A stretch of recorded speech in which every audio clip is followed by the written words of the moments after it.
Welcome back. This is our second day of our 4-day retreat.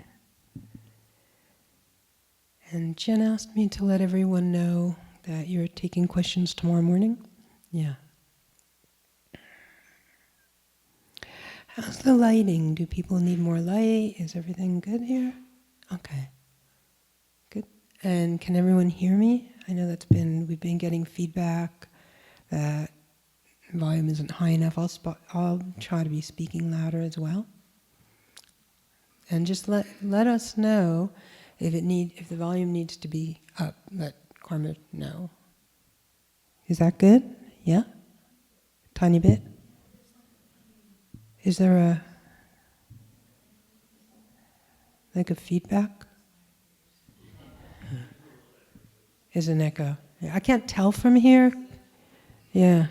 Okay.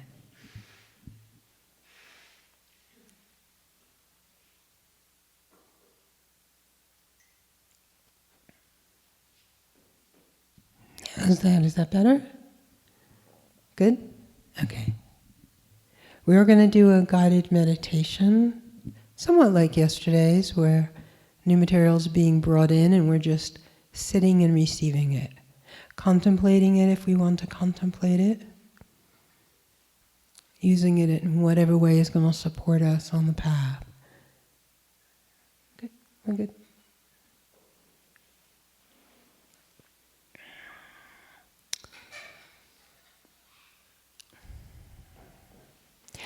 Do we have anyone that wants to come up or have a microphone to have any questions, discuss anything since the beginning of this retreat? And if not, it's fine. I just wanted to make sure if someone has something burning they want to ask or talk about, that there's space for that, of course. Okay.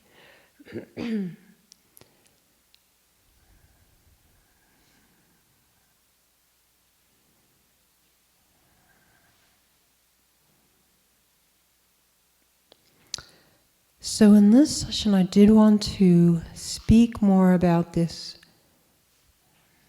overview of the spiritual journey through the kind of explanation of what we consider 5 stages, and within those stages, there's stages. However, before we get to that, I want to bring in another aspect which I feel is really key on the journey. It's either very little to no understanding about it in the West, because we don't talk about it, and it's kind of almost a taboo, a cultural taboo. Or in the East, in Hindu and Buddhism, it's very spoken about from an early age, and that is birth and particularly death. Our understanding, our conceptual understanding of death is so inaccurate that it drives most of the suffering in our life. I think we spoke yesterday that there is actually no death, right? If we were in a state of Buddhahood or a state of a high level of bodhisattva, and there's like 10 levels of bodhisattva. Once you get to, I think, the 2nd level, death isn't really existing for you anymore. So the concept that there's a death that's happening to us is a blanket, kind of a collective concept in Western culture. And actually it's kind of spreading around the world because the West is spreading around the world. And this concept does a lot of damage to our psychology. It creates the sorrow, the depression, the anxiety, and the stress, the sadness, and the grief that's in our lives. We do understand, although we may not consciously investigate it, we do understand as humans, things come and they go. Our pets come and go, our loved ones, and our own bodies will come and go. From the standpoint of understanding the bigger picture, the emptiness of phenomenon, that's not a very big problem. But when we're experiencing phenomena as all there is, and real, and we're invested in that, the death of a loved one, of a pet, of our own bodies, is terrifying and filled with sadness and sorrow.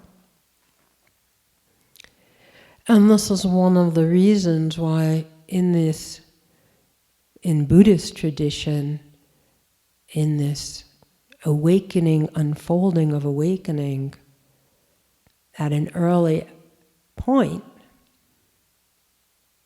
we do a lot of focusing inquiry on examining that concept so that concept falls away. Or we pierce it. Or we have a realization that deflates that concept, that belief. And that fear, there's a lot of fear within the concept of death. Right? We do a lot of things as a Western culture to hide death, to not talk about it. We put elderly, aging, dying people, there's a lot of even news now about how isolated we can be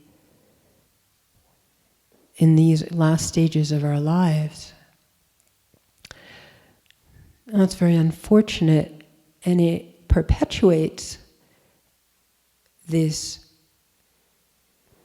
kind of psychology of not looking at it, not dealing with it, not facing it, which prevents us from seeing the inaccuracy of the concept itself.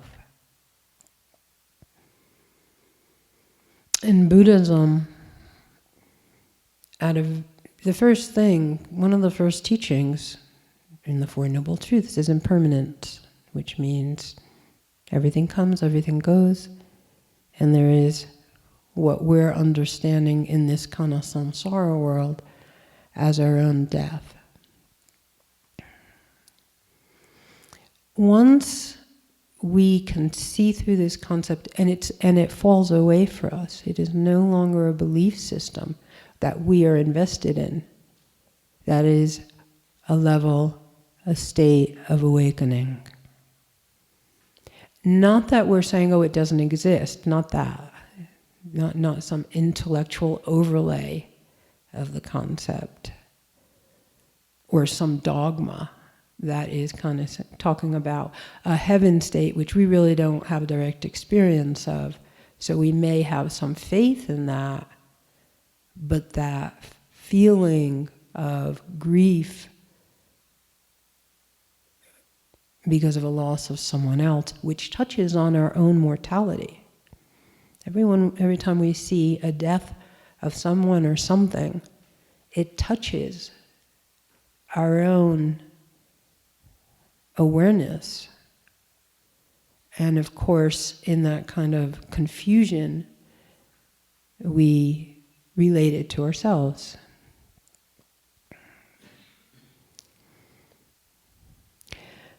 So in the awakening, we've talked a little bit about this billion world system, larger world system. And as we unfold into it, we become a part of something much bigger. We have an awareness of it, we have glimpses of it, we begin to have connection into it. And then going from kind of second stage of the path to the third path, this path of seeing we mentioned yesterday, and we'll get into more of this later, we are transformed to the extent that we see what's really happening. And when we see what's really happening, we have the experience of ourselves in more of a continuum. Meaning that the limitations we put on ourselves by believing we're born in this life, we die, and that's kind of what's happening. And everything else we're concerned with is mostly within these two parameters, between our birth and our death. In this path of seeing, where we go from the kind of the mundane human existence into an advanced spiritual being, we're not even considered conditioned humans at that point, although we may have some remnants of conditioning to be still worked out. At that point, we are existing more as spirit, more as subtle body. We are in relationship with very high beings, Buddha beings, bodhisattvas, that are existing and residing in different realms within this universal system. They're working with us to move forward. And we, as bodhisattvas or arhats, because our hearts do actually serve also, not to the level bodhisattvas do,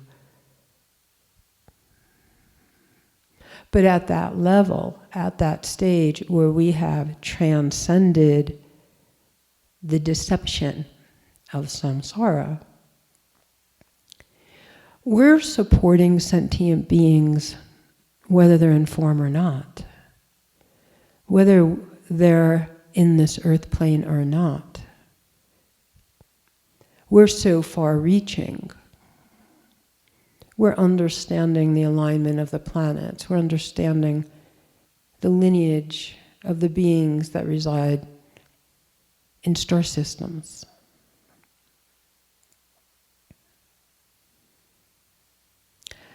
At that level, we may still be here. We may still be experienced in a human form. I mean, Buddha Shakyamuni was experienced as a human even after his enlightenment.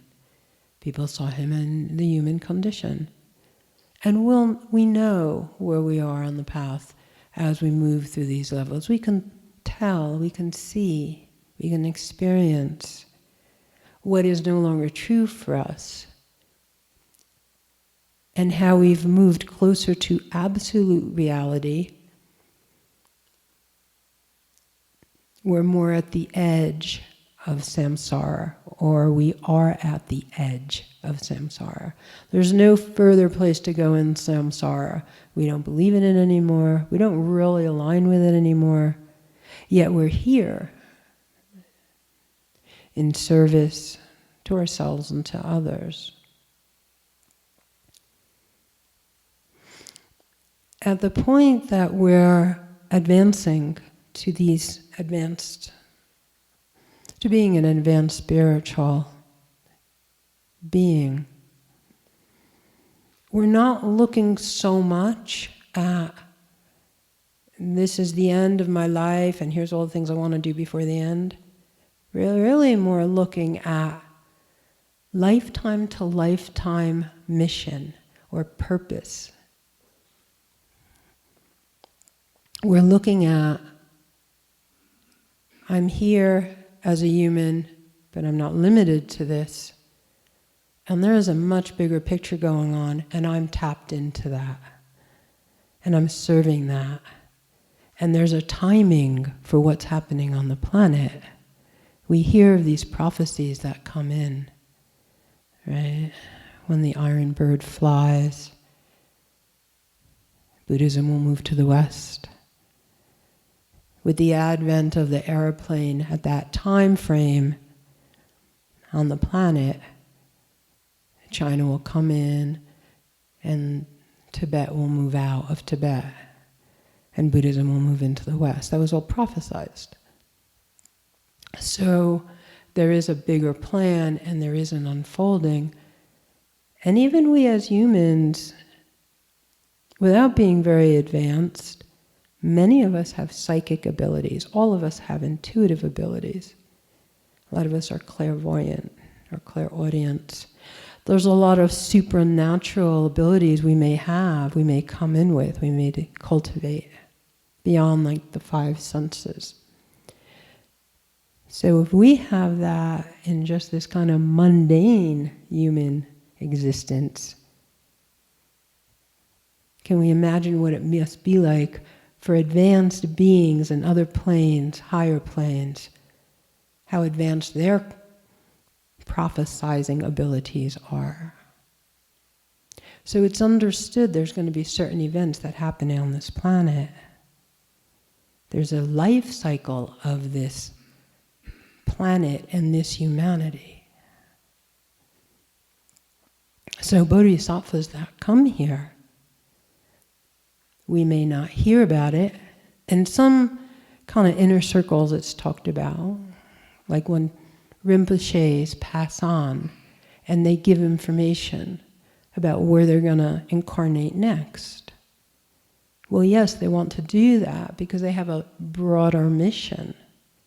And they want to make sure that somebody comes and gets them at an early age so they can continue their work.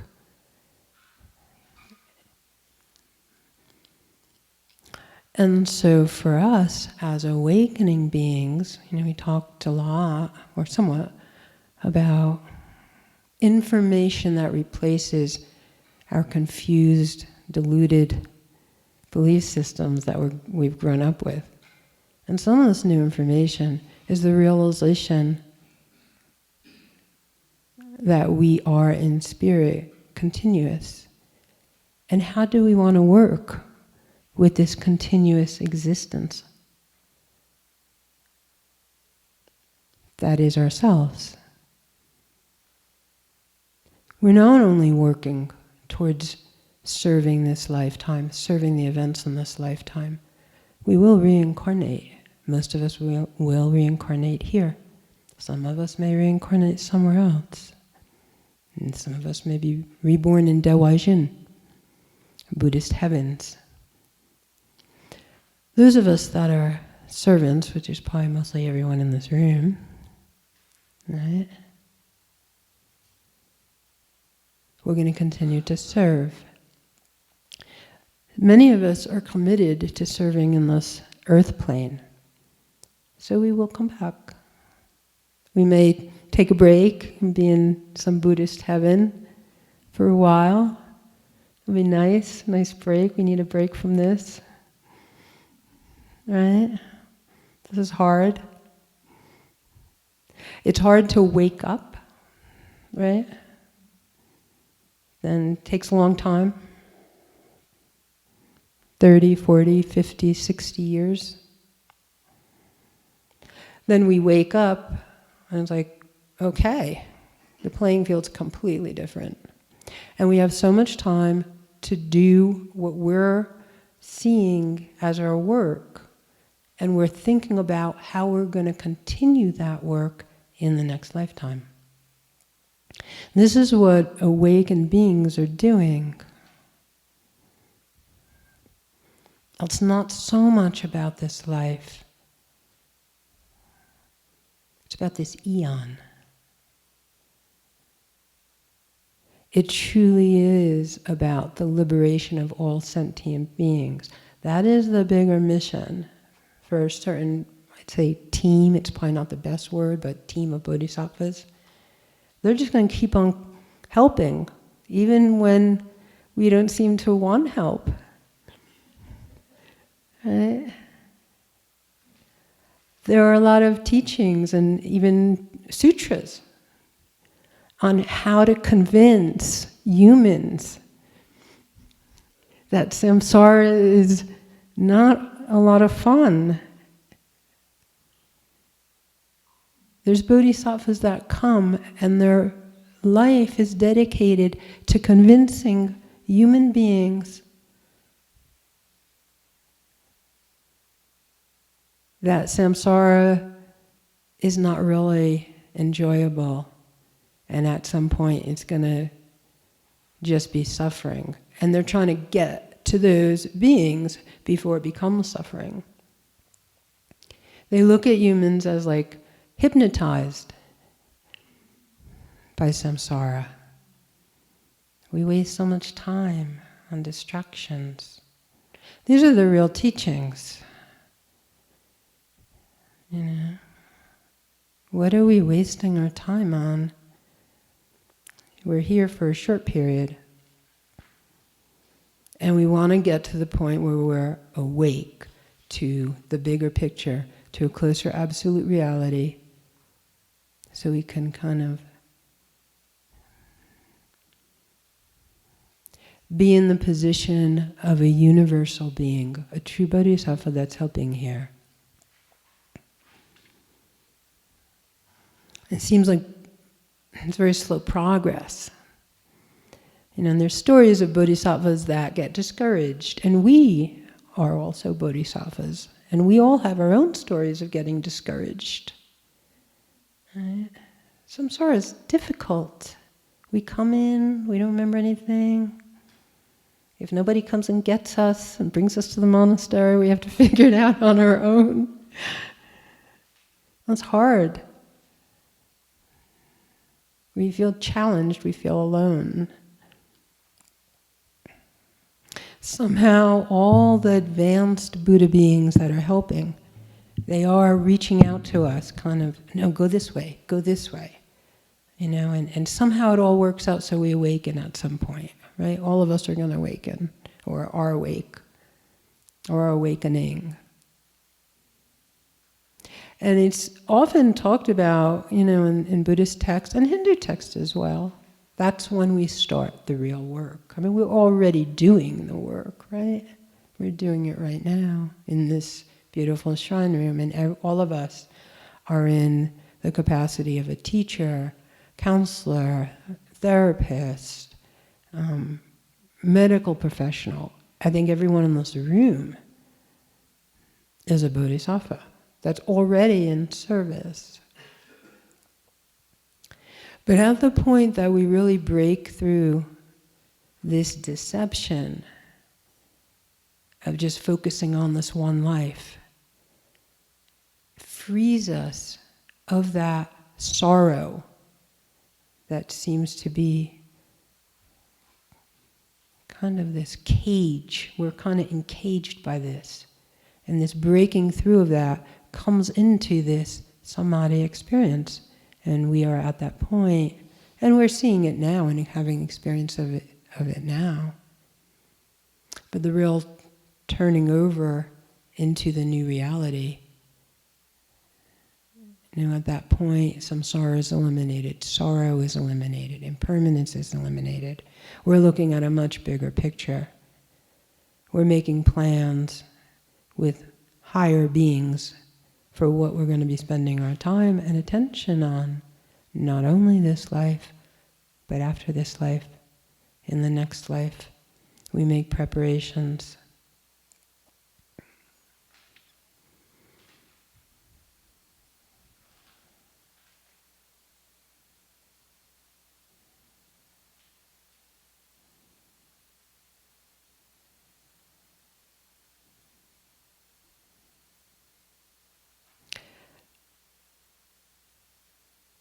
It's my experience and belief that this is where real freedom is. As long as we're still caught up in impermanence and being very confused about death and not embodying here in a way we are connected with this subtle body, which is what moves on. Right? The gross body doesn't, but the subtle body does. There's a lot of aspects of the subtle body that we may not understand as humans. But as we awaken more, we start feeling energy in all different kinds of places that we haven't felt before. We get in touch with our channels, our winds, bindus. In Buddhism, the body And the channels, winds, and bindus are a mirror reflection of the structure of the universe. And this is a whole, much more than a course. It's a whole study and practice on its own.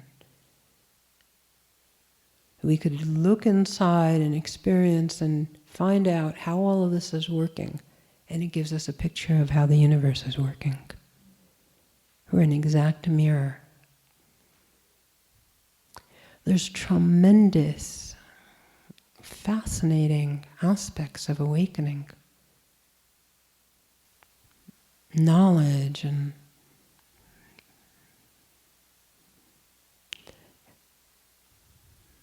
experience, direct experience, realization, that makes kind of what we see going on here look really petty.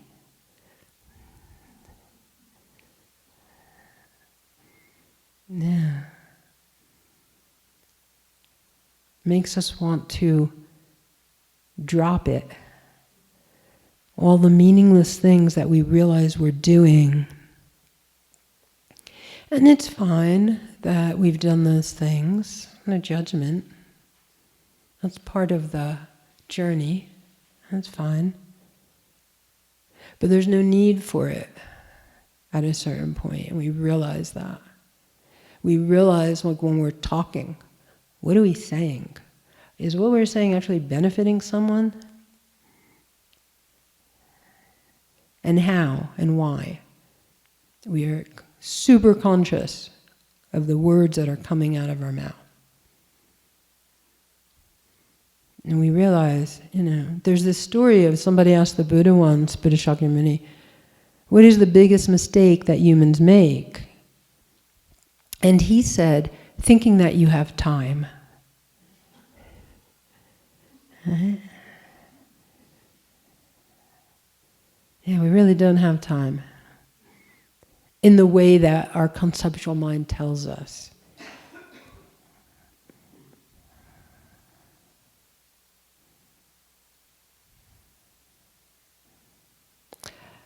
I'm barely touching on this topic at all. It's a huge topic. As Kempo was talking about this morning, I'm not sure everyone was here, but in this case here are all the sutras, right? Treatises, what Shakyamuni brought forth in his lifetime. And then there's these peshas on the other side, which were brought through by other beings, teachings, and a lot of commentary on the sutras, because when the sutras were brought through, a lot of people didn't know what he was talking about, and then other beings incarnated bodhisattvas and said, here's all the commentary so that we know what the sutra is actually saying.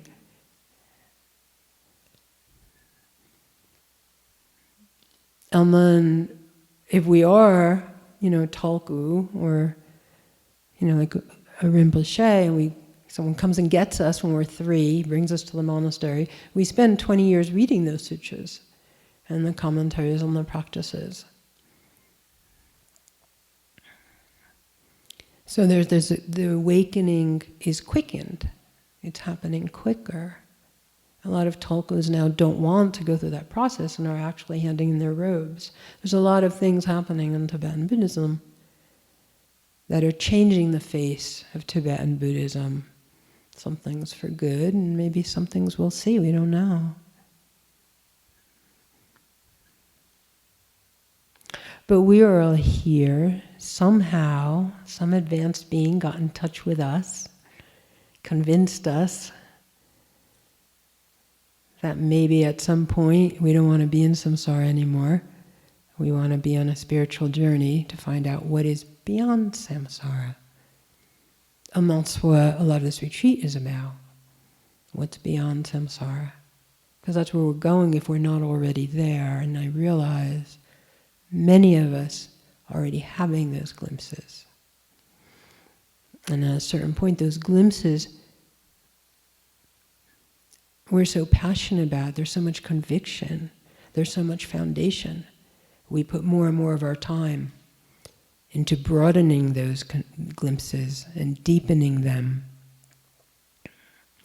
Living in a space where those glimpses become reality.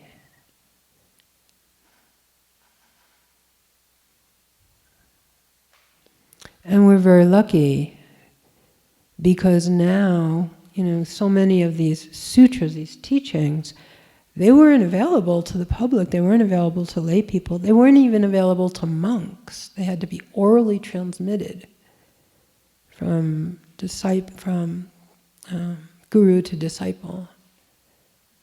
And it's just now in the last century that they're being publicly distributed. So people are reading them and realizing, oh my God, this is, you could really get blown away by listening and reading and learning all of the things that we actually don't know. We have a sense of it, we have Buddha nature inside. So when we hear it, we know it's true. And there's a path that can lead us. We can use our mind to walk the path.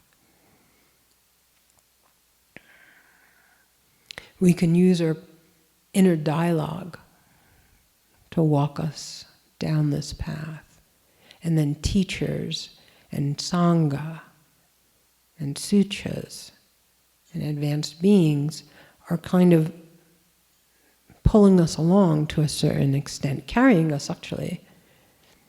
And then how much we rebel is up to us.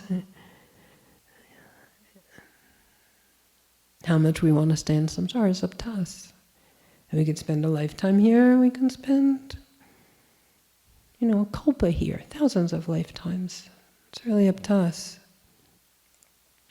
And that's what a lot of these teachings are saying. None of what I'm saying is really, something I figured out. I mean, these are all within sutra, within teachings, passed on from generation to generation to help the awakening process, so we can actually move into this reality. And it just makes so much sense. All of a sudden, everything starts coming together. It's like life is such a puzzle, and we go through it I did go through most of my life just stumbling along, getting bits and pieces of things and trying to figure out how it all goes together. And spent decades on that. But there's certain paths to certain teachers. There's certain level of grace that comes in so that we can put all the pieces together. And then it becomes very cohesive, and we're very clear. And we don't really get distracted as much anymore. We don't go south. We don't kind of fall off the razor's edge as much.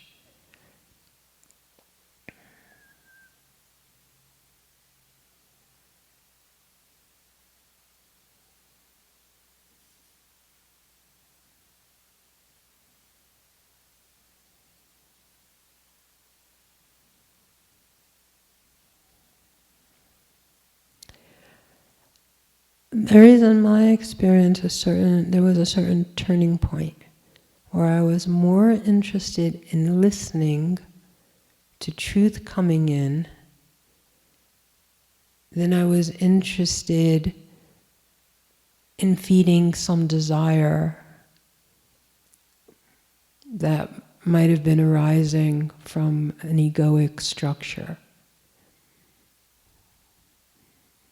There is a shift where we become uninterested in distraction. And I think every one of us knows what distraction is. Pretty easy to know that. We can even feel it in ourselves, like, oh, I shouldn't go here, but I'm probably going to. One last time. Right?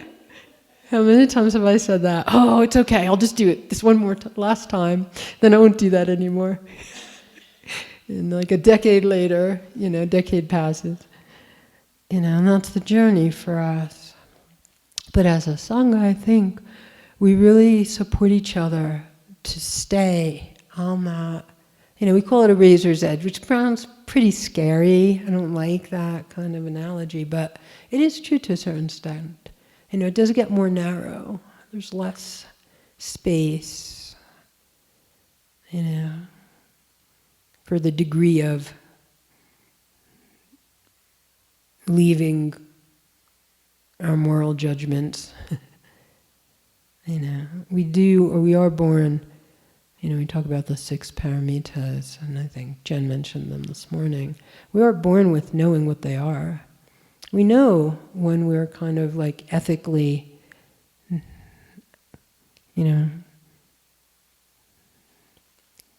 not aligned with our inner compass. We are unethical. We know what that feels like.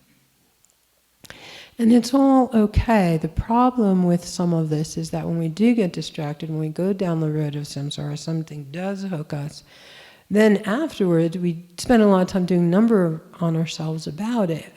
And we actually connect with negative assessments of our own self. Oh, I did a bad thing, and now I'm going to spin around and feel bad about it. Right? That is a complete waste of time.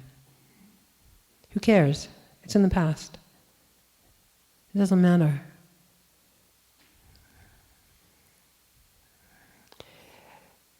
In more awakened states, if we make a mistake, or seeming mistake, we just move on.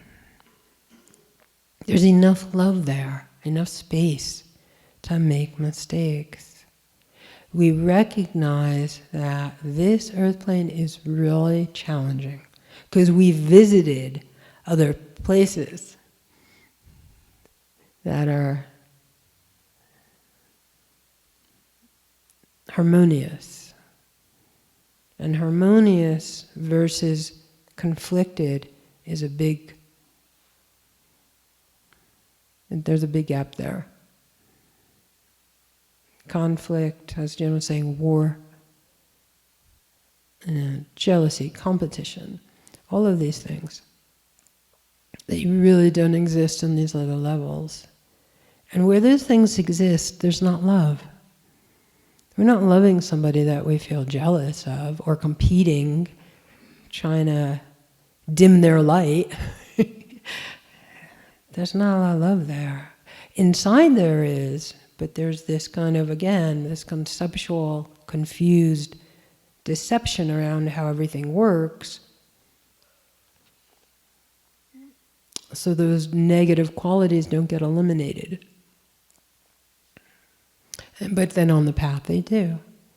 And those negative qualities that we may see arise, telling us how we're judging other people, that's just a reflection of how we feel about ourselves. Which I think we all find out, kind of spirituality 101. Everything's a reflection of ourselves. But we actually have that experience the more we awaken, which is another reason why you drop it. And again, we just see that what a waste of time a lot of these things are, and we don't want to spend our valuable time, our precious life on them.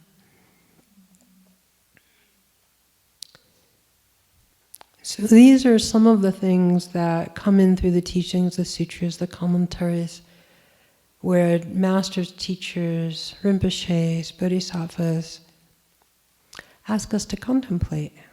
How do we relate to these things? It helps us move forward. It helps replace what we may have thought was happening before with what is happening in a more absolute version of ourselves.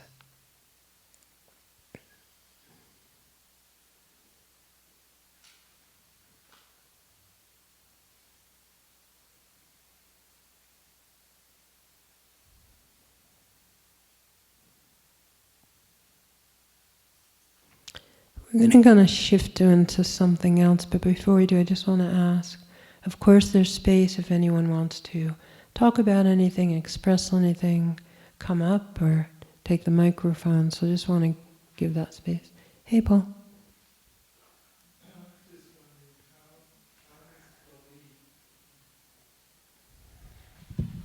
How does belief turn into knowing when you have no direct experience of, say, reincarnation? How does belief turn into knowing when there is no direct experience? Yeah. Or realization? Yeah.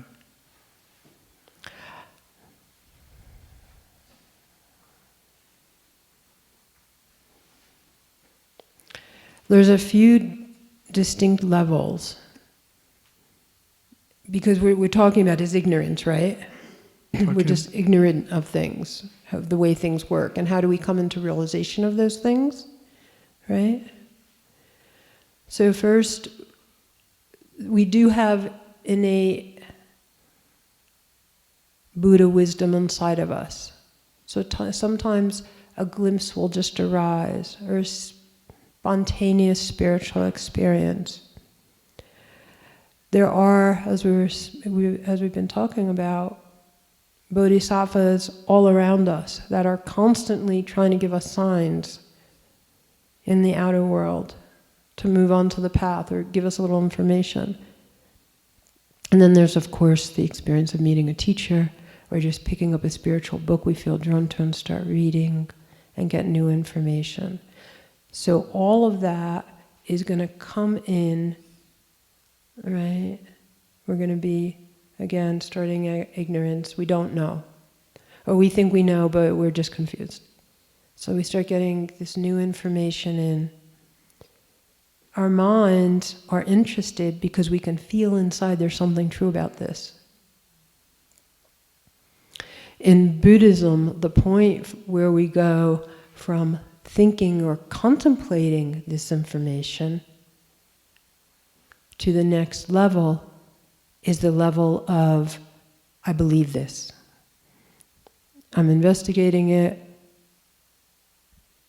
I'm contemplating it, and there's a conviction that comes in. And we say, I know this is true. That's still not realization, it's just faith. But faith plays a big part in going from intellectual knowledge into realization. At the point that we really truly believe it, we have faith, it opens doors that haven't been opened before, and more information starts coming in, and our path is actually quickened. And at that point, our kind of human condition intelligence moves into a more sublime intelligence.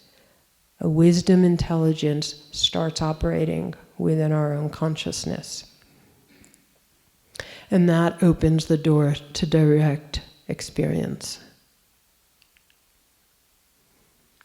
And then after a certain series of direct experiences, it gets established in us as a realization.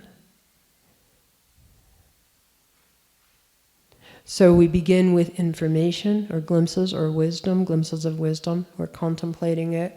We're moving into understanding it better, feeling conviction, believing it, having faith in it.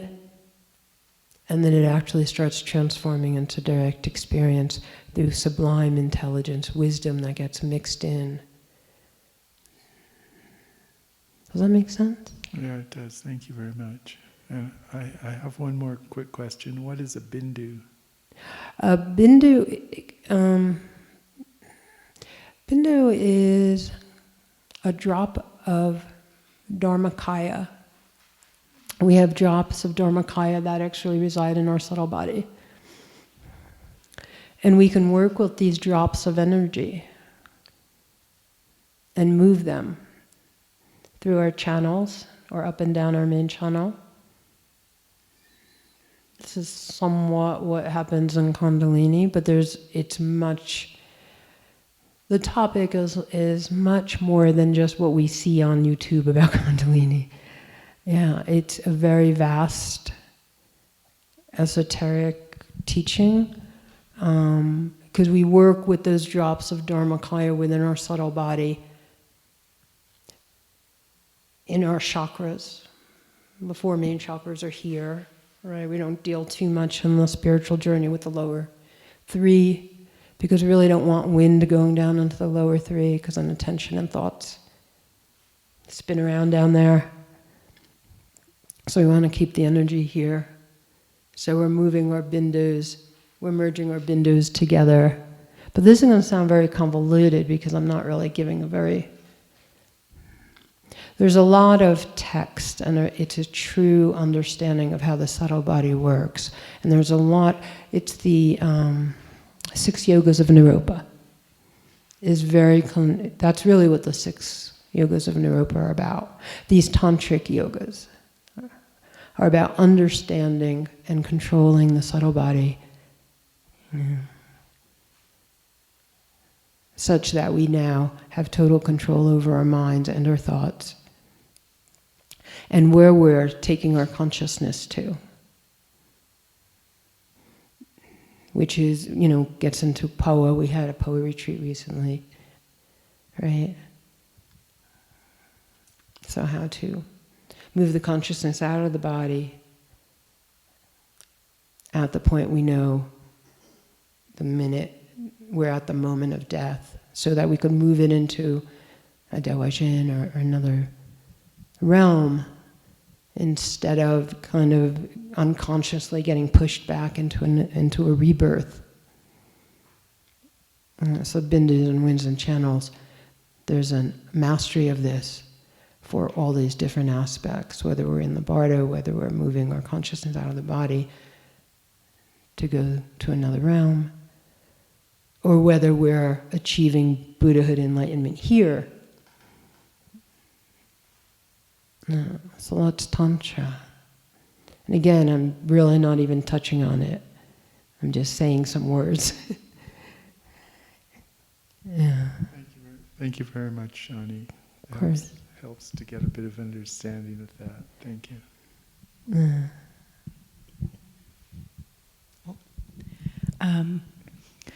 When I was in high school, this was in the 60s, and I decided to do my English paper on yoga.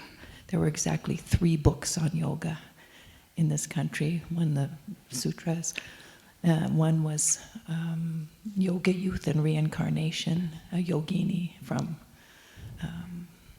Massachusetts who had studied over in India. And her book said, I first saw the word reincarnation. And there was a flighty ballerina in the class, and then there was an older lady. And the ballerina said, well, I can't believe that. How does that happen? And the old lady said, the raindrop finds the river and the river finds the sea. It's all very natural. And that always has stuck with me. And I myself have had numerous examples of my past lives. One of the ones that was most interesting was I remembered being a nun in a contemplative garden. I had a flash, and it was in France. So then I moved to New York, and I got on the subway, and I said, who's that woman back there? And I just kind of ran and sat by her. She was black and Cherokee and did healing work, and she lived one stop up the train from me. So I made an appointment, saw her the next weekend, and had a healing with a big hematite stone on my sore shoulder, beater's shoulder. And then we were walking, and she turned to me and she just went, the convent, right? And I knew that. 2 other women appeared in my life later, same convent. So if hearing anybody's example helps you at all. Thank you. That's beautiful. It's so much of what we're touching on is we can do, months of study and practice and investigation of it. We're really just saying some things that just touch the topics of it to kind of introduce it for some of us and just broaden it for others or reaffirm it for others. But this aspect of remembering past lives, and it really does come into play As I think most of us have probably had glimpses of past lives, right? Certain things, there's an affinity for certain things. And I think the remembrances of certain aspects of past lives can help kind of support us on the path. If we know we've been a nun or a monk, it's kind of pointing in the direction of getting back on a spiritual path, right? Yeah. Or if we come in with supernatural abilities, like we were speaking before about clairvoyance, clairaudience, a lot of these abilities we've had in previous lives. They're past life attainments, so they just arise in this life when we have them. Yeah. And that's another reminder. There's something more going on. We have to find out what it is. Yeah. So I think those are all very valuable experiences, and I think probably everyone here can relate and have had very similar kind of reflections, right? It's almost like God is speaking through, or higher beings are speaking through other people that are sometimes talking to us, telling us something we really need to hear. And if we have the ears to listen. Yeah, thank you so much. Dancing hands, beautiful. I've been kind of touching on the stages of the path. I just want to do kind of a brief. It was one of the main points of the handout was to kind of go over it. And again, as with everything else, I feel like we're doing this retreat. We're touching on topics that have a lot of depth. We're lightly touching. But there's so much more to it. And a lot of the information around this and practices and skills and methods are out there for us. And not even necessarily in the Buddhist tradition.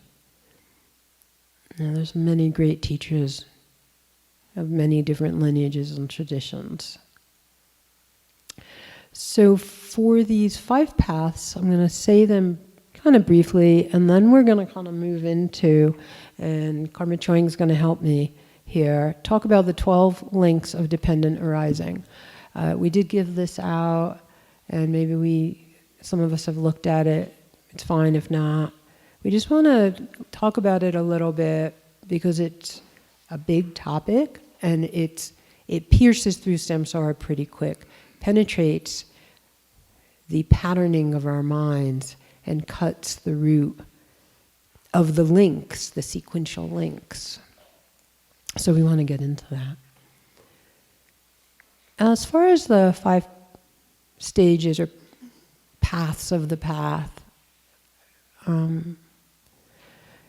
it kind of makes sense how it works. It's almost kind of on a common sense level. The first stage is really called the stage of accumulation.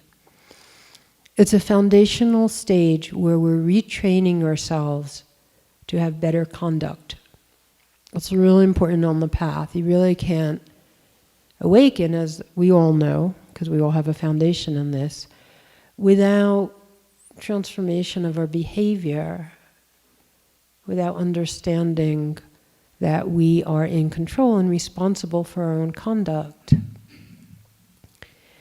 So, a lot of us, myself, went into therapy for about 5 years to help me with this foundational aspect, to develop better habits, to learn discipline, to learn morality, ethics, to kind of point my moral compass, or just even have a sense of my own moral compass. And that's all really valuable and important. Some teachers teach it takes about 12 years to have a foundation where you're ready to be on the path. Some people say that really the path of accumulation, where we're just developing good conduct, how to be good people. You're actually not even on the path, just learning how to be a good person. And that's debatable. Because even all through the path, we continue to grow as people, becoming better people.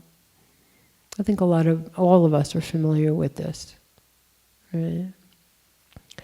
The second stage is either called the path of linkage or the path of preparation. in kind of a soundbite, it prepares us for the entrance into nirvana. Right? We're honing our ability to refine our speech, our activities, our mind. We have great discipline. We understand how to eliminate, or at least thin out, the negative aspects of the habitual mind. We become a little bit familiar with the 12 links of dependent arising, which means we understand the nature of mind. We start understanding how our mind works. So that we really, we do that in accumulation also, but to a deeper depth in the path of linkage or preparation. We're preparing ourselves to exit samsara, right? To come into joy, into bliss, into samadhi. In those states, there is no negativity of mind in those states. It's a very big key. So in the path, that second stage, if we start a little kind of negative voice starts to arise, we know how to either ignore it so it just disappears, or have an antidote for it, or actually transmute it so it turns into something positive. Not something that is continuous in its ability to deceive us, but it's more that we just know that the critiquing mind is not true. And we don't really want to give it attention or energy anymore. That happens a lot in stage 2. We really retrain, our minds are retrained, or emptier. We start glimpsing emptiness, no mind. We actually in stage 2 have the realization, or start to have the realization of the emptiness of phenomenon, that what exists around us. There's a dependency. There's a connection from like ground of being to this object I see as a mug that seems to be kind of on its own, but it's not. So there's a deep investigation of phenomenon, and we discover it's empty. We don't discount it or dismiss it as meaningless, because that's actually not part of the path. We understand its significance, but we understand its emptiness also. And with that, we may start to get these first glimpses of what's true for phenomena is also true for us. We ourselves are empty. There's a lot of depths and levels to that. We just start touching on it in stage 2. And then in stage 3, we've been kind of started to get linked into stage 3 from stage 2. And stage 3 is the path of seeing. We start to see things as they really are. We're experiencing phenomena as not something we're really invested in. Our kind of egoic qualities of desire and aversion are greatly diminished. Not fully eliminated, but we discern when desirous thoughts come up, really understand how to work with those thoughts and how to work with desires, assessments. We understand that our mind, the biggest obstacle to seeing things as they really are is our assessment of things. It creates an actual reality. So we're able to eliminate assessing so that we actually can see what's really going on. And we can get into this kind of Tantra, Vajrayana, these practices of working with our channels to stop our thoughts and understanding thoughts move on wind moves through channels. So we may start some of these tantric practices in stage 2 and carry them to fruition in stage 3, 4, and 5. So the path of seeing is where we go from being kind of like an ordinary human to an advanced spiritual being. It's kind of what we talked about earlier in the session of moving into this expanded consciousness where we're now connected to a much bigger picture. A lot of other beings come into play in relationship with us. And then stage 4 and stage 5, stage 4 is considered meditation. It's really where meditative absorption becomes the place we're residing in all the time. We really start to develop you could see it on YouTube actually. They've had these videos of these monks that are in stage 4 meditation stage, where they're like flying from mountain to mountain type of thing. They jump and they are like 30 feet in the air and then they move along. That's kind of stage 4, where we're not really limited to this in the ways kind of the laws of physics don't apply to us anymore. We've really mastered control of our subtle body, and we're no longer limited to the physical gross body. There's so much to all these stages again, just touching on them. Stage 5 is called the stage of no more training, right? Because we've received everything we need to know about Buddhahood, and we're on the threshold of it.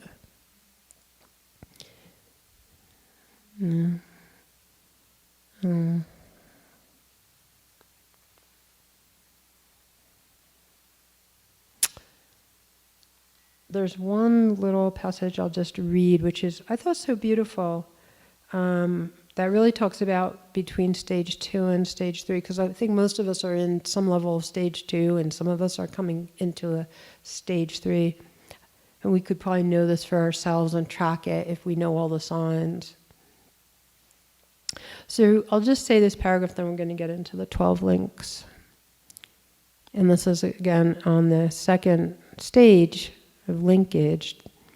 The stage is a phase of still rather mundane activity and mundane meditation, but at a higher level than what we may have been experiencing in the accumulation stage. We start to move into a more sublime experience, taking us closer to the edge of earth plane reality. We get to the very edge of where we can go as humans in samsara. It is then that the work we have done, the foundation we have created in our journey, and the merit and cultivation of compassion has enough force and pull to usher in paths of spiritually advanced beings. We are just starting to link into evolutionary progression instead of just spinning in meaningless and meritless samsaric activity. And this is the pivotal point on the path.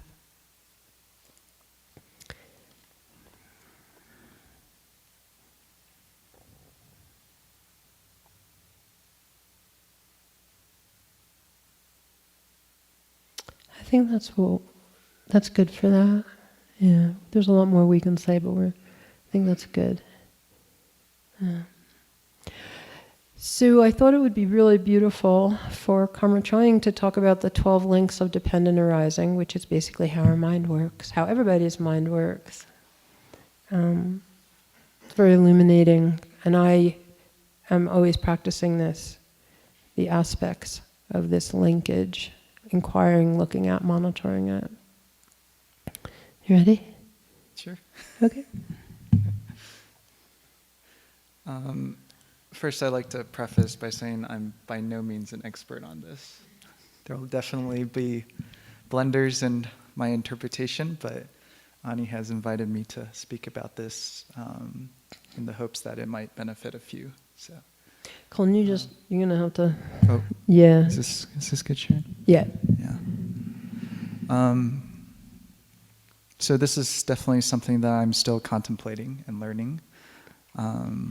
But maybe to start off with, in this quote from the Rice Seedling Sutra. In the Rice Seedling Sutra, Buddha Shakyamuni, he gives a teaching on what's known as the 12 links of dependent arising. And basically, he's looking at a little rice seedling. And in contemplating the little rice seedling, he sees the chain of events that beings how beings are caught in samsara. And in this teaching, he outlines the 12, what he calls the 12 links. Maybe I'll just read the quote first. Sure. Yeah. Whoever perfectly understands dependent arising is prophesied for unexcelled, perfect, and complete awakening. The knower of the world, the incomparable charioteer of those who need taming, the teacher of gods and humans, such a person will become a perfect and complete Buddha. And I think what he means is that if we understand the 12 links, if we understand how the mind works, then in that understanding, there is the space to free ourselves of what we have been unconscious of. And in this 12 links, at the root of this, what keeps us stuck in samsara, quote unquote, stuck in samsara, or stuck in confusion, or caught in cycles of confusion, is ignorance. And ignorance is defined as not knowing the reality of how things are. So there's a reality to how things are, but because we're not in union with it, because we're not aligned with it, because we don't know it, we unconsciously move through life in a way that causes suffering.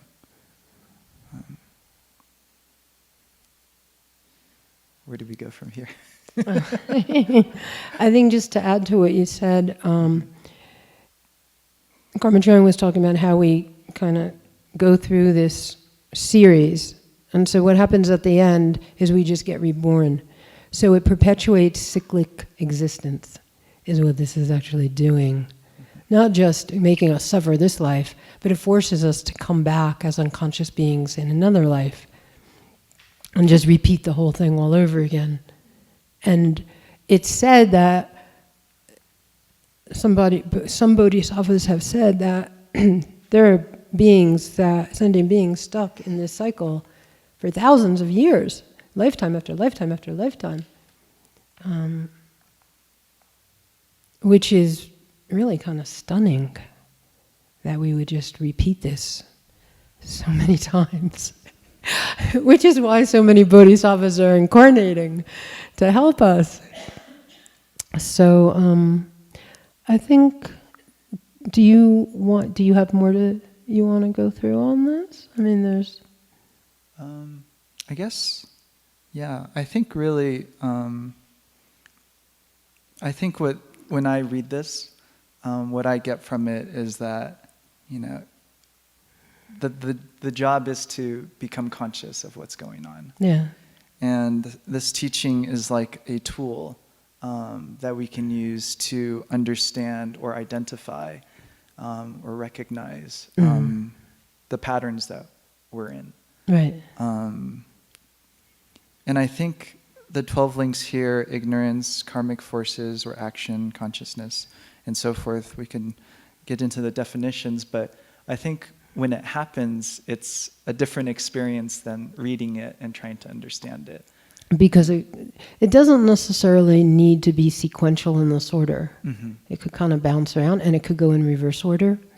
But it's happening all day in our minds. Our minds are doing this all day long, I think is the point.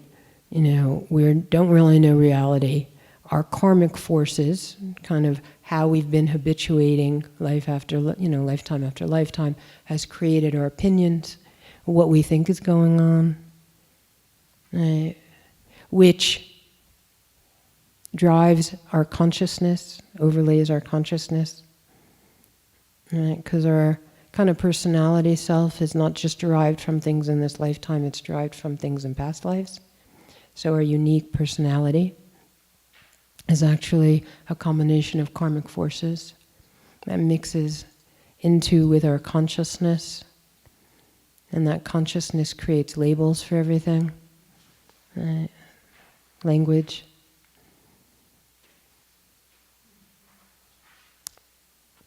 And then that language interprets what comes through our sense perceptions. Right? I look at this and I think it's beautiful, or I think it's not beautiful. The experience of this, the direct experience, is just coming into my consciousness. But then because of my language and the contact with it and the feelings around it, I conceptualize the experience of it, which is an obstacle between me and the direct experience of it. Most of us are just actually assessing all day long. We're not actually directly experiencing most of what is around us. We're just living through the assessment that's happening in our mind. And that's part of, again, contact, feelings that come up. And the more this happens, the more craving we have. Craving arises out of our contact and our sense perceptions and our feelings around things. The more we have opinions, the stronger we feel about what to pursue and what to avoid. And then from craving, we grasp. We try to grasp what we desire, or push away what we don't want. And this is our existence. This is our life. And this is what perpetuates our next birth. Because actually, when we die, the body may drop, but the mind, if we haven't started on our path yet, is actually still grasping. So what it ends up grasping is another birth. And we just come back in. And because there's birth, there's aging and death. If we're born, if we're born into samsara, unless we can awaken, we're going to experience aging and death. So that's kind of the cyclical, that's the samsaric experience. Doesn't sound very appealing when we talk about it this way, right? It's like, oh, how do I get out of it? And I think also when we get to this point where we speak about the craving that leads to the grasping at existence and the birth that takes place, followed by aging and death, it's a description of what happens from lifetime to lifetime. Yeah. But it's also a description of, within this life, this is happening at maybe we can say a psychological level, that there's contact with something through our senses. We decide if we like it or dislike it, and then we crave it, we grasp it, and then we try to bring it into our experience. And through that movement of energy, grasping at it, there is the birth of a different experience. Yeah. And there's the aging and then the eventual death of that experience. Right. Yeah. So it's interesting to see this kind of pattern in macro and micro. Yes. Kind of how it plays out. Yeah. Yeah. Very, very beautifully put. Yeah.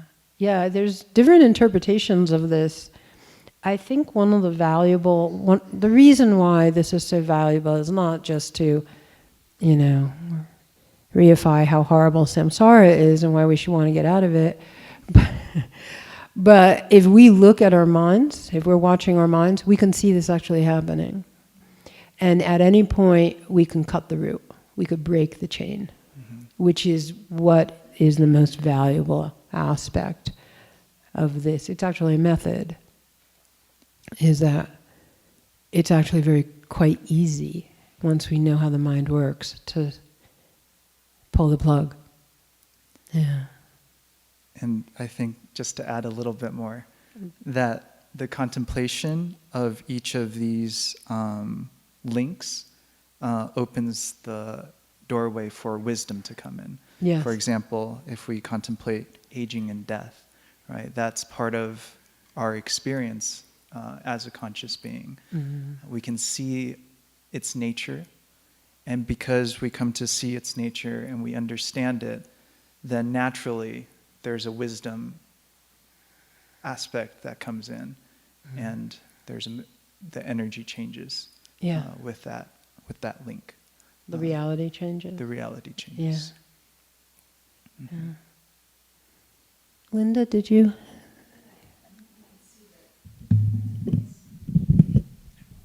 So everyone on Zoom can hear too. Things are happening in life, and I can see that it's the interpretation that causes suffering. And then I can go back and go, oh, it's based on a karmic, I can see the karmic kind of patterns, and also the cultural and social conditioning.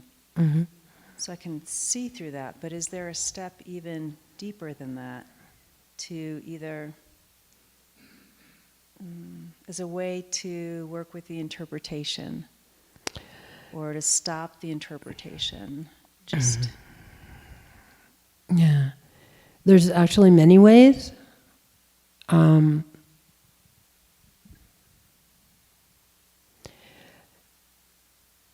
In my experience, the quickest way is to consciously, when we catch ourselves interpreting, we just drop it.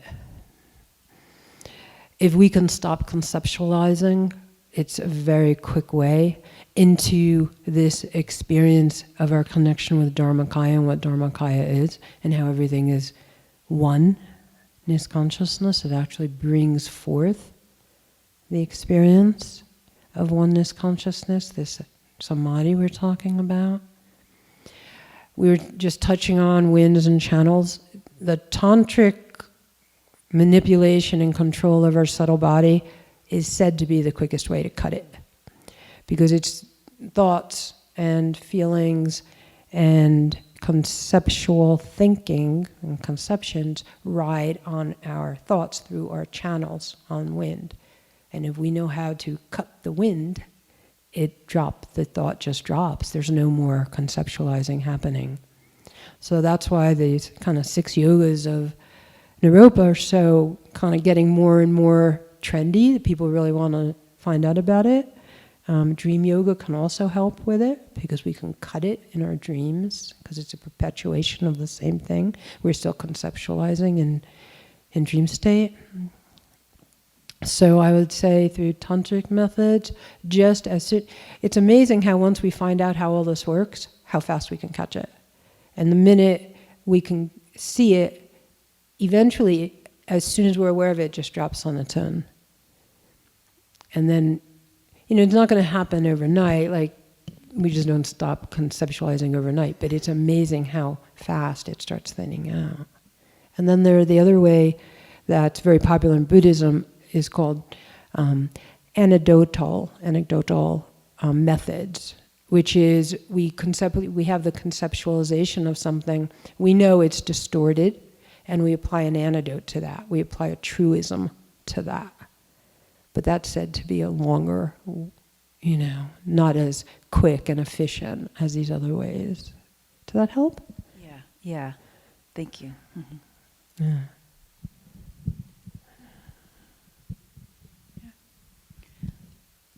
Could you speak a little bit to the reincarnation itself? Because at least according to Buddhism, because there's kind of the extreme of the very person reincarnating into the next person, and the other extreme is that we just dissolve into energy and into the mass, and then maybe parts of us, it's like, from your point of view, what does that look like? Yeah. On that scale? Yeah, that is, there's a lot of different levels of how we reincarnate. It's not just one thing and everybody's in the same pool, right? Depending on our level of awakening and our level of, kind of don't like to use this these words, but it's kind of how to explain it. Good versus bad karma. Right? So in Buddhist text and training, we learn that if our karma is such that we have harmed other beings, let's say, right, then our reincarnation is going to be in lower levels of existence. There's 6 levels of samsara. Hell beings, hungry ghosts, animal, human, demigods, gods. And we want to stay out of rebirthing in the 3 lower realms, which would be hell, hungry ghost, animal. Because in those 3 realms, we don't have control. We can't awaken in those realms, right? We either have to get freed from those realms or incarnate into another realm. A human birth is considered a very precious birth because we can awaken, we can come into enlightenment through a human birth because we have self-awareness. So if we have the karma such that we are going to be reborn, we're going to have good karma that gets us back into a human birth. We're going to have not so good karma that's going to unfortunately bring us into the rebirth of a lower life form. And then if we're on a path and we awaken, we can control.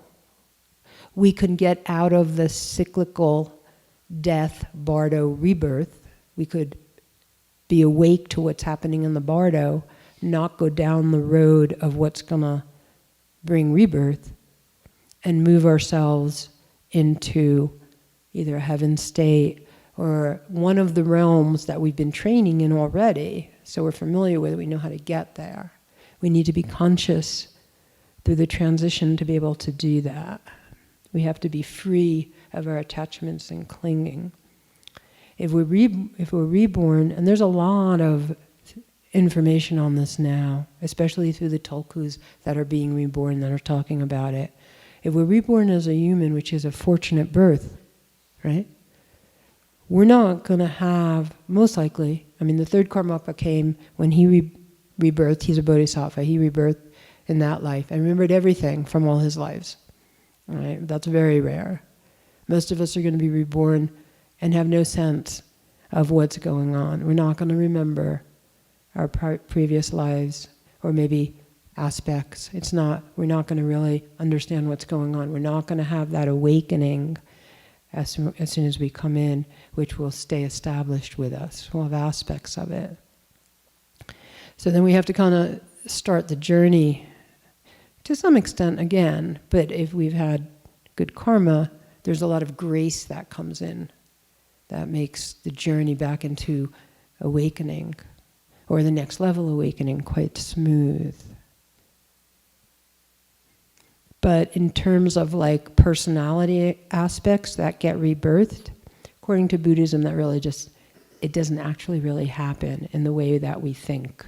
Like we have this personality and the sense of ourselves, and that's what gets rebirthed. The death process is a dissolution of the aspects, the aggregates, the personality, the psychology that we had. And then it kind of gets all pulled apart. And then in the bardo, as we're coming closer to getting reborn, becoming a fetus, it comes back together, but in a new way. Does that make sense? Yeah, I guess I'm curious, what is the it that comes back together? Like, I get the personality is not there, but is the spirit intact? Because some people talk about it being more like a group of souls that come together, you know, like, what is it? Yeah, so from my understanding, and there's a lot of debate on this topic, you could get this information from all different types of teachers and they'll all be saying maybe something different. But what comes apart as our personality is actually the karmic forces.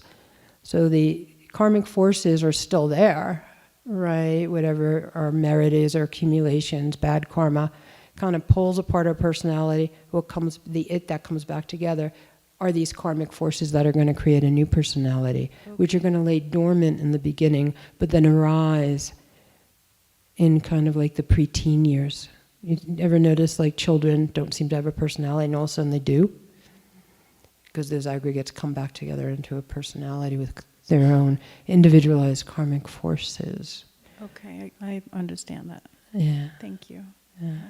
I know what you're speaking about, soul groups coming back into. I really can't speak of that because I have not had experience of that. But I've met people I know I've known in other lifetimes. So I don't think I can. I don't feel qualified to talk on that. Okay. Maybe Jen or Sharon or someone else here does. Yeah. Thank you. Yeah.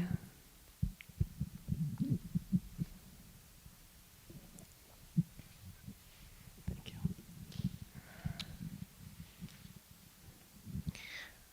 Most human beings don't realize they're thinking. I remember in my life when I began to realize, as I was with friends and leading everyday life, that I was thinking. And that seems like the miracle of the beginning of the path. Yeah. The real path. You're on the path when you wake up to your consciousness. Mm-hmm. But there wasn't there wasn't a thing I did to make that happen. What is the cause of that? And spontaneous awakening? What's the cause of spontaneous awakening? Because that's what it is, right? Sure. And yeah. why are so few people waking up? That I don't know. Does anybody have an answer to why so few people are waking up? Because that's a question I have too. I don't know. I'm sorry, but we're in a dark age. There are so many temptations. There's so many reasons people are given not to wake up. Every time we're distracted, every time we're invested in all of the entertainment that's constantly blaring at us, all of that accumulates to most of our life. And if we're distracted and our focus is on whatever the next, shiny object is, we're not going to wake up. I think it's very telling for sanghas, particularly your sangha, Sharon, everybody here, different sanghas that come together, that all of these people in a sangha are on a path because they have remembered enough. Right? Have had, it's said in Tibetan Buddhism, I'm sure you've read this, Angela, that for us to be on the path means we've been on the path before. I have a beautiful quote, I think it's in Third Karmapa's book, I'll have to bring that tomorrow, that describes like how many thousands of lifetimes you've been on the path to be able to even be on the path as a bodhisattva in this lifetime. So you've obviously been on the path many lifetimes. It's of course. So all of that good karma, like we were talking about with Anna Louise, is here. And it's going to rise as skills, attainments, recollections, realizations, spontaneous awakenings. Does that get to the heart of your question?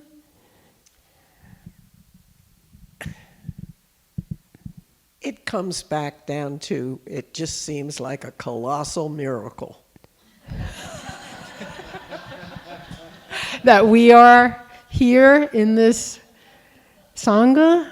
That we're awake. That we're awake. Yes. Yeah, given the world, yeah. We're, every one of us. Yeah, I feel, I have that experience constantly. Wow. Right? I mean, doesn't everybody? Yeah.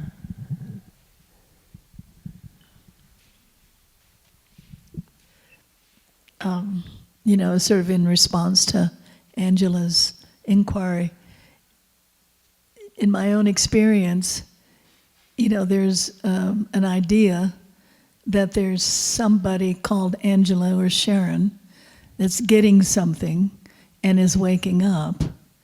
And what I have found, and I can't say this is true for everyone else, it's the spirit or awareness itself that starts to shine through, and then it sees that the thoughts are just layers and layers and layers of conditioning and karmic patterns, and it seems like it takes and there's a lot of unfolding before we start to realize that it's spirit or awareness or truth or whatever we call our nature that's doing the whole thing.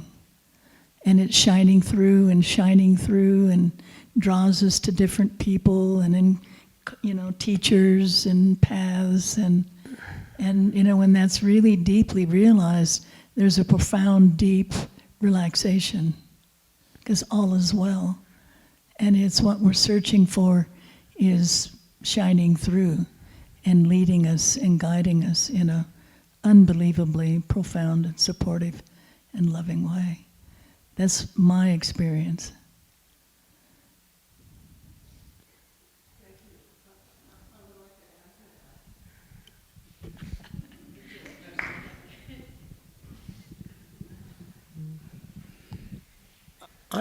I was on the path before I woke up to the fact that I was thinking. As a young child, I experienced awe and wonder and knew there was God. And I used the word God because I went to church. And then I left the church because it started defining what I was supposed to think God was. In any case, it was later on that I woke up to the fact that I was thinking. So I think what you're talking about is that childhood experience that started me on the fast path in the first place.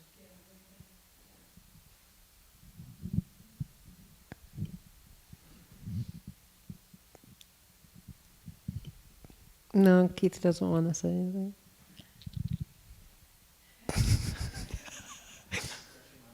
Okay. This is a lot of information we're giving on this retreat. I hope it's okay. At the end of the day, I kind of feel a little saturated myself. And I think we need time to digest, integrate. And I think it is also important for us to be able to talk about anything that comes up as we're moving through this. Because maybe some of these things, some of this information is new for some of us. Everyone's unique on the path, and everyone has a unique awakening. So whatever way we can use this information to help us is what I would encourage. If we are hearing something that doesn't resonate, it's fine. You can use the things that do resonate. Yeah. It is 4:45, and yeah. I actually have one more question. Sure, you want to come up, or you want whatever? Sure.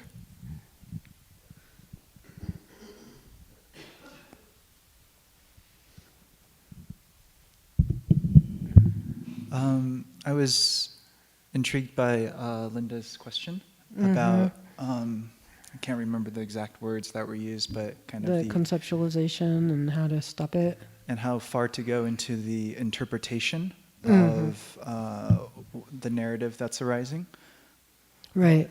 And we're saying don't go there at all. Yeah. Right? I guess. Right, is that what you got? Yeah. It seems to me, like in my own experience, kind of maybe when I was first starting out, there was an investigation of what the narratives were. Yeah. And so in that process, I was able to become more conscious of what was going on within me. But I think eventually there was a stepping out of that pattern that arises in response to whatever stimulus that gives rise to that narrative. So there's something coming up and you're looking at it and looking at the origin of it, kind of? And not so much the concepts and within that that comes up, but the energetic that arises, that gives rise to that story or narrative. So there's a feeling around it too.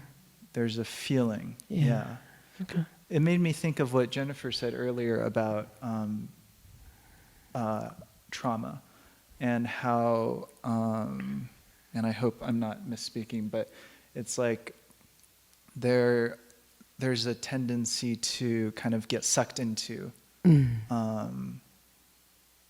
whatever that is that has such a strong pull.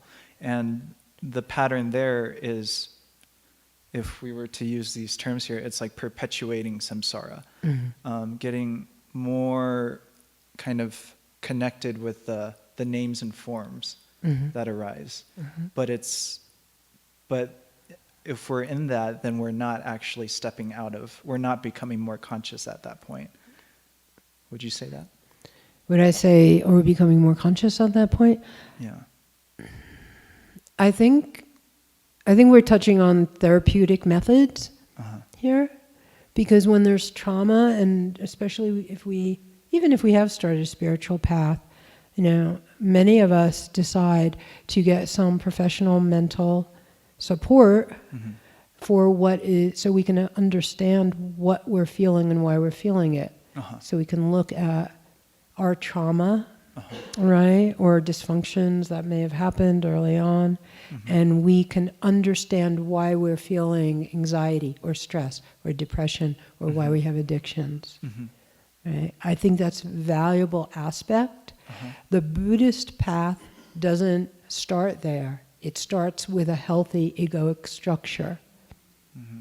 And that's a real important distinction. So that's why when Buddhism came to the West, one of the things lamas realized was that the Western culture psychology was dysfunctional. And I don't know, and now I don't want to have to be careful with the words. We're kind of messed up psychologically, right? So they started telling, students were coming and saying, can you be my teacher? And they would say, go to therapy for 3 years or whatever, and come back, and then I will be your teacher. Because they felt you need a healthy egoic structure. You come onto the path of your ego, but you can have a healthy ego, a balanced ego. You're able to cope, you're able to work through your emotions, you're aware of your emotions, right?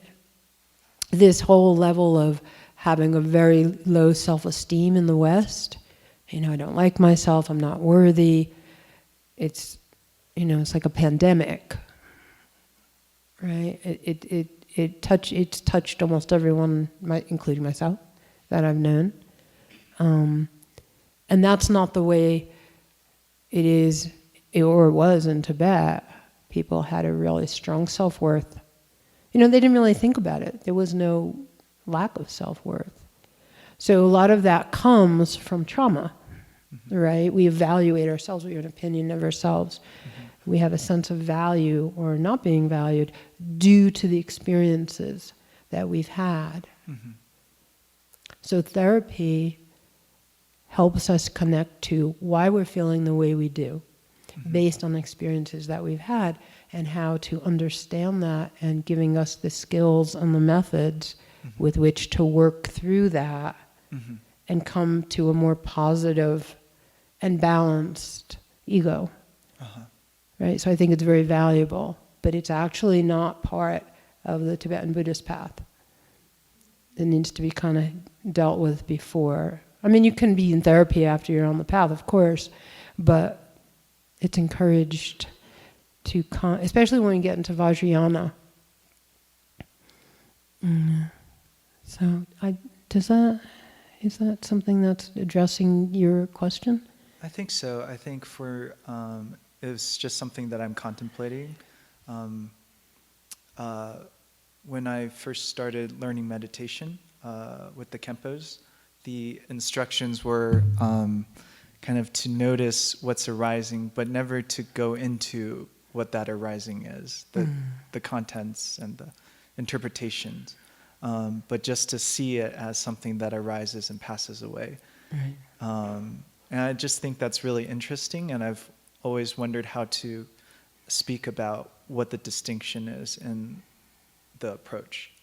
Between that kind of therapeutic method of investigating the Yeah. feeling and the thought and the origin versus just seeing it and Yeah. not touching it? Yeah. Yeah. And perhaps feeling like it's an important discussion as Westerners. I think it's on the spiritual path, maybe within the context of Buddhism. Yeah. Does everyone pretty much relates to this, right? We've all been there.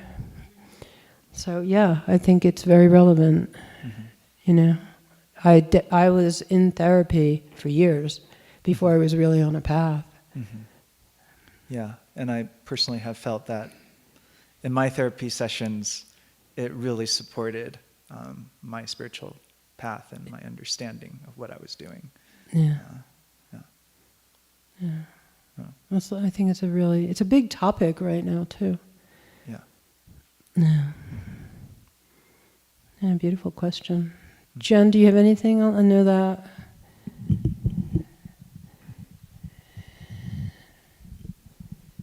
I think that it's important to distinguish between a relative truth and a fundamental truth. And I think that gets really confused because things can be relatively helpful, truthful, all of that. But then if we've been in spiritual circles and we've heard the words, the fundamental words, the absolute words, and we're maybe not, and we're still coming in and out of discernment, then that gets really tricky. Because even, like in our lineage, Ajahn just goes straight to no self. David Hawkins used to too. So, but that can get really tricky as far as like discerning between conceptualizing and the identification with conceptualizing and individuation, that's a discernment. And also relative, it's so important to listen and follow follow the guidance that is unfolding in front of you, so, and that's the moving beyond the judging mind. So if you have a sense that therapy would be very useful and helpful, but the spiritual judge says, well, I'm spiritually whatever, I don't need therapy, then you just get into trouble. It's an informed by the moment, in the moment thing, and there's so much relative usefulness and truthfulness and all of that, and if one is fundamentally identified with and as those relative truths, you get into trouble later on. Most of the teachings that we've been doing this retreat are relative, are of the relative nature. Very little of what we've done points to absolute. Absolute is such an advanced state. Even the lack of identity we start to experience is still a relative. Right? It's not a complete elimination of the self. It's just thinning out the self. Most of the teachings of Buddha Shakyamuni were relative. I don't really get involved in the absolute too much myself. I'm happy to be in the relative as long as I am experiencing a little bit of joy and bliss and samadhi. And that's all in the relative as well. So, and it's not encouraged to really, try to move into this absolute reality and in the early stages. That's why there's stages, so that we move through the stages. We're not jumping into, Buddhahood in the stage of accumulation. So, yeah, I understand what you're saying. And I think it's an important distinction. We haven't really touched it here, what's relative, what's absolute, but mostly everything is relative here. Yeah.